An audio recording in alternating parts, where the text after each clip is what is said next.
Ulan at baha ang dala ng bagyong Aghon sa mga lalawigan matapos manalasa nitong weekend. Nagbagsakan ang ilang puno at lubog sa baha ang ilang kalsada. Live mula sa Ragay, Camarines Sur, nasa frontline ng balitang yan, si Rainiel Pawid. Rainiel, kamusta na ang panahon dyan ngayon?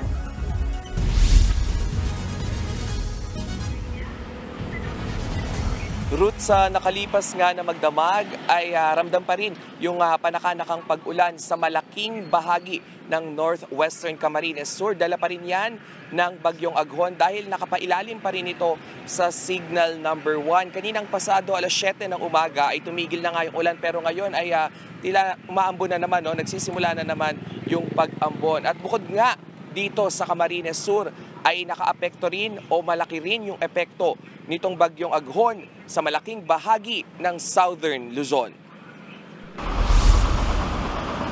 Nagmistulang ilog ang bahagi ng Maharlika Highway sa Chaong, Quezon kasunod ng malakas na ulang dala ng bagyong Aghon.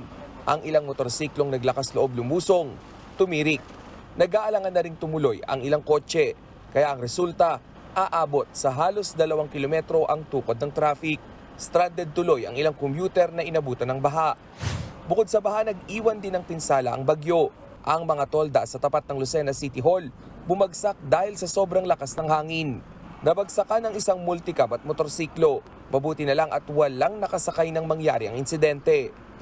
Sa Sariaya naman halos padapain ng malakas na hangin ang sagingan na ito. Kitang-kita ang pinsala sa mga puno na nagtumbahan. Sa bayan ng Candelaria, muntik nang mawasak ang tindahang ito na mabagsakan ng sanga ng puno. Mabuti na lang at walang nasaktan. Kanya-kanyang likas ang ilang residente ng abutan ng News 5 sa nasabing bayan.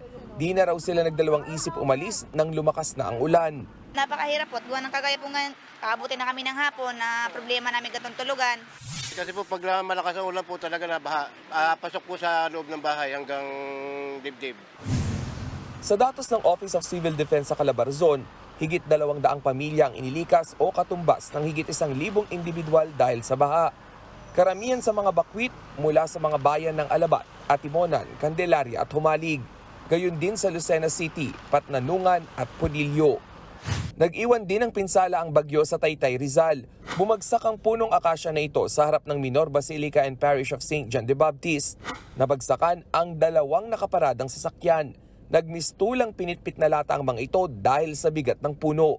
Makasaysayan kung ituring ng mga residente ang bumagsak na puno na ayon sa kanila, higit 1 siglo na ang tanda. Bumuhos din ang malakas na ulan sa mga bayan ng Kamalig at Ginobatan sa Albay.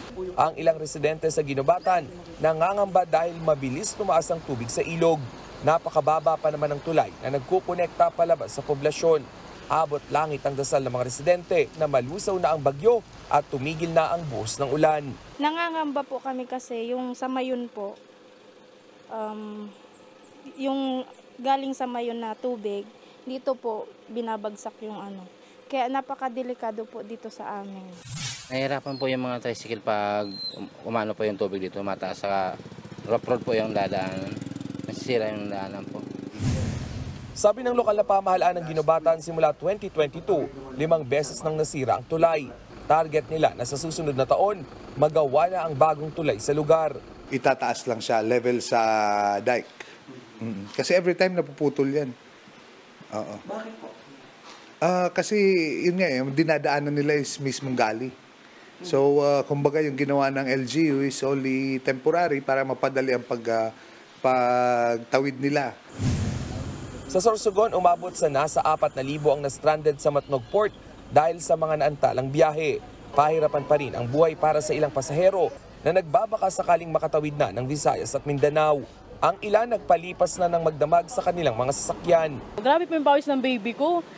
No choice kasi puyat din kami sa biyahe, kaya itutulong namin talaga. Nagbaon kami, pero syempre hindi naman enough yung dala namin pagkain. Ayon sa Matnog LGU, posibleng magbalik normal na ang mga biyahe ngayong araw.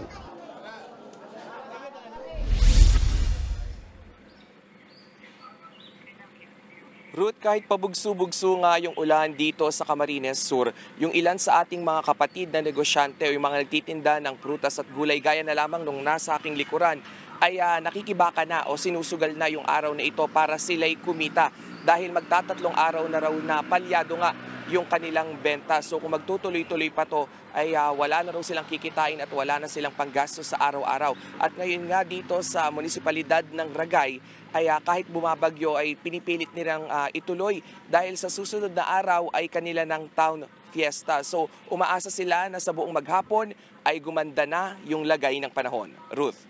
Maraming salamat, Rainiel Pawid. Mga kapatid, ako po si Ruth Cabal. Maging maalam at may pakialam sa mga may init at rumaratsyadang balita sa Frontline Express. Para maging updated sa balitaan, mag-subscribe lang sa social media pages ng News 5.